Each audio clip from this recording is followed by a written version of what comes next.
été très content aussi pour évidemment les citoyens de cette 12e circonscription et très content aussi d'expliquer évidemment que les aléas journalistiques n'entachaient pas évidemment ce que les gens ont envie de faire et ont envie de lire.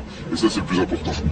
Cette victoire de David Douillet, c'est finalement la meilleure réponse à ce monde politico-médiatique qui cherche par tout moyen à détruire le président de la République. On assiste à une de ces poussées d'inflammation, un incendie médiatique.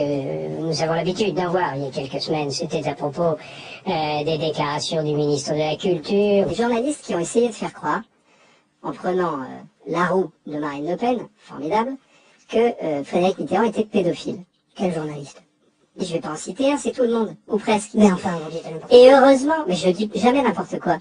Samedi soir, Xavier Darcos, ministre du Travail, dénonçait, lui, la calomnie médiatique. Il y a aujourd'hui, je tiens à le dire, un monde médiatique qui est très attiré par les incidents. On a entendu un déversement politico-médiatique, je tiens à le dire, où on a voulu faire croire aux Français que ce qui était important, c'était les polémiques de ces dernières semaines.